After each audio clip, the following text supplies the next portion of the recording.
Today's video is brought to you by the novel Nine Tenths.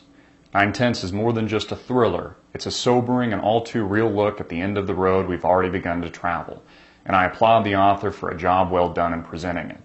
Easily one of the top 5 independent novels I've read, and highly recommended. I've read a lot of books about dystopian societies, and they can really be hit or miss. This one was a hit. Buy the novel today and click the link below. Hey everybody, I'm Christopher Green. You're watching Greenwave TV, alternative media television. You know, we talk a lot about secession on this channel. And a lot of people, when they hear secession or they think about the American Revolution or these types of ideas, there's an archaic precedent, a historical precedent that comes to mind. We think of images of North versus the South and, drumming in the battlefields. And we think about, 1776 and American patriots fighting the Redcoats and fighting the British. So when we talk about it in the modern era, even though it really hasn't been a long period of time since that happened, it's only been a short few hundred years that we've found ourselves in the same tyrannical position that we were in before. Taxation without representation, this control grid that's been put up through technology, which has both liberated us and also put us into bondage. And that is what is so strange about the new world. That is what is absolutely striking about this new environment and this new consciousness. And that really is key. That is really key because there's a human shift occurring right now. There's something happening that I've never seen before in my short lifetime. And I don't think societies have really seen. I'm sure there was societies before ours and, the fall of Rome and all that, and there's historical precedent, but our society has never been in this industrial revolution-esque type environment where technology is liberating us. And in my opinion, for the first time in human history, we have an opportunity to be truly free, to truly break from the bondage of, kings and queens and rulers thumbing us down and putting us into bondage, whether or not that's physical bondage, or that's debt bondage, or that's the modern paradigm that we have today. Big house, big car, get a mortgage, get a car payment, etc. It's all about a payment. What can you afford? You can't afford to buy that $400,000 home in cash, so they're going to ask you what payment you can bundle that into, and then they're going to loan it to you, and you're going to pay triple what the home was worth by the time you finish paying it off over an average 30-year mortgage. So we're still in bondage, but this technology is truly changing, I think, what people want.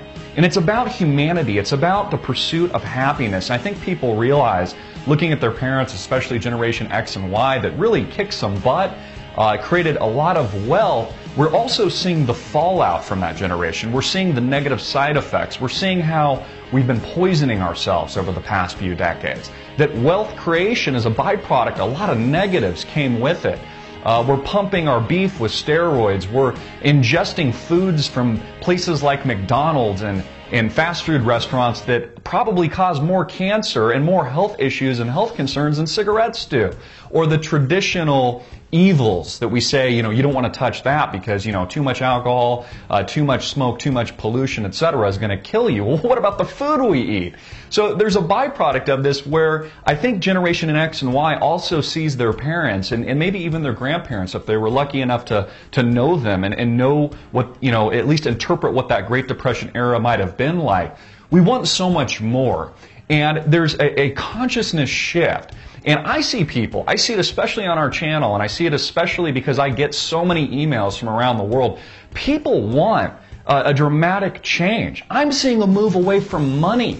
We talk about Bitcoin. We talk about how the financial paradigm has shifted, how that model is an erroneous and solvent model that just has no precedent in our society anymore. So we talk about Bitcoin. We talk about all these new digital currencies that are destabilizing the financial markets. And Bitcoin, in my opinion, it is only one of many currencies soon to be deployed to absolutely ravish and destroy the old system, which is exactly why they're putting such intense control measures down, whether or not this is technology and they're monitoring the internet, or they're putting pressure on private companies like Google or Apple to monitor everything we do and put a control on the internet and put censorship up and shut down websites that are using payment gateways, payment systems, or even new currency like Bitcoin. There's a reason they're putting these measures in place, because people are liberating themselves from the old. People want more. And so I'm seeing a shift away from money to the point where I don't even think money will be relevant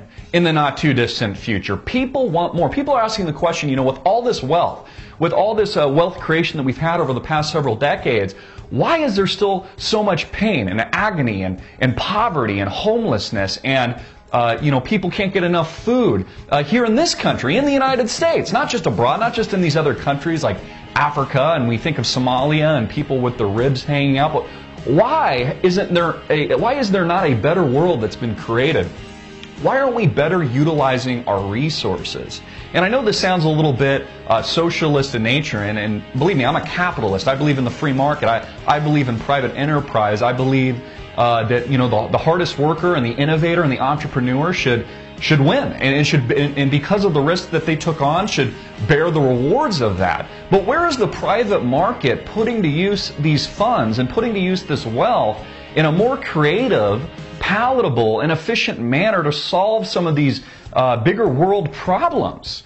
Mental health, happiness, that's on the top of the self-actualization chart. But what about the basic needs, the Maslow hierarchy, where people don't have enough food to eat, they're impoverished, water. I have a great friend of mine, a best friend. He lives out in Texas, and he's an amazing, brilliant guy, and he works on these water projects overseas and outside of the country. People can't get clean running water. They're getting diseased because of it. And so we're starting to think about all these changes, our health, our physical health, our mental health, our financial health. And I see a change and a liberation unlike anything I think humanity has ever experienced up to this point in time.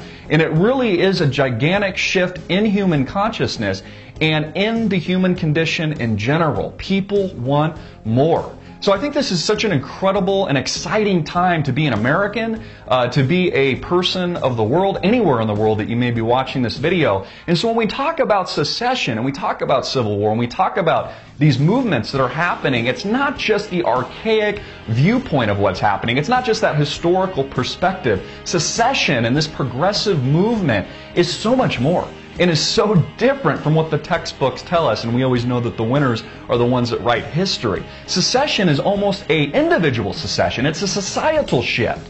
It is a secession from everything, not just North-South tensions or Republican-Democrat tensions or old paradigm and old world and new technology shift today. It is a shift in everything. It is a shift in man. And that is incredible. And that is something we really, and I hope we harness as a people. And I hope we change for the better. And I hope this reinvigorates society and reinvigorates all of us to make this place a better place for all people, and something that is rewarding and meaningful in the short period of time that we have, that we call, and that is sometimes ironic and chaotic and depressing and happy all at once in this weird, strange package that we call life.